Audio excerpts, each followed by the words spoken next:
नमस्कार. माझ्यासारखं तुम्हाला सुद्धा आवडतं का तुमच्या मुलांना घरीच काढलेलं शुद्ध तूप खाऊ घालायला? नक्कीच आवडणार. कारण की कोणती आई अशी आहे की तिला आपल्या मुलाला शुद्ध तूप खाऊ घालायला अजिबात आवडणार नाही.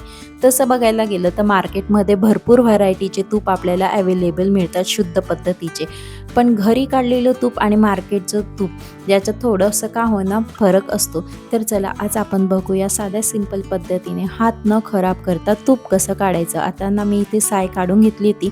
5 मिनिटं तिला रूम टेम्परेचरवर ठेवली होती. आता उन्हाळ्याचे दिवस चालू आहे त्याच्यामुळे मी त्याच्यात छान थोडंसं थंड पाणी टाकलं होतं आणि आज मी मिक्सरचं भांडं न वापरता या हँड मिक्सरने लोणी बीट करणार आहे. जेव्हा हिवाळ्याच्या दिवसात तुम्ही हे लोणी काढत असाल ना त्यावेळेस गरम पाण्याचा वापर करायचा. जोपर्यंत लोणी आपलं सेपरेट होत नाही तोपर्यंत छान बीट करायचं. जेणेकरून आपल्याला 20-25 मिनटं तरी लागतात. आता ते तुमच्या साईवर पण डिपेंड आहे किती साय त्याच्यावर सुद्धा आपलं टायमिंग ठरलेलं असतं. आता तुम्हाला दिसतच असेल इथं माझा बिलकुलसुद्धा हात भरलेला नाही.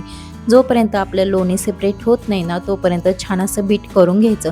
लोणी सेपरेट व्हायला लागलं त्याच्यानंतर एक स्पून घ्यायचा आणि त्याच्या साहाय्याने छान लोणी एका साईडला काढायचं आणि त्याला छान असं स्पूननेच गोळ्याचा आकार द्यायचा.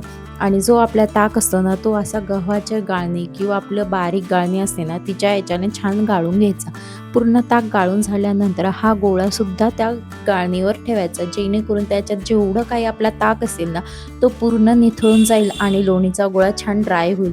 आणि तुम्ही बघतच असाल इथे माझा हात किती छान नीट आणि क्लीन आहे ना, कारण की मला एकदासुद्धा त्याला टच करायची गरज आली नाही. कशी वाटली तुम्हाला माझी पद्धत नक्कीच सांगा. आणि अशा पद्धतीने काढलं ना तर खरंच खूप भारी वाटतं आणि जास्तसुद्धा आपल्या हातात चिकट होत नाही. फक्त एकच टिप्स तुम्हाला सांगते, जेव्हा तुम्ही लोणी बीट करायला घ्याल म्हणजे हँड मिक्सरने कराल ना त्यावेळेस आपलं पातेलं ना थोडंसं मोठं घ्या.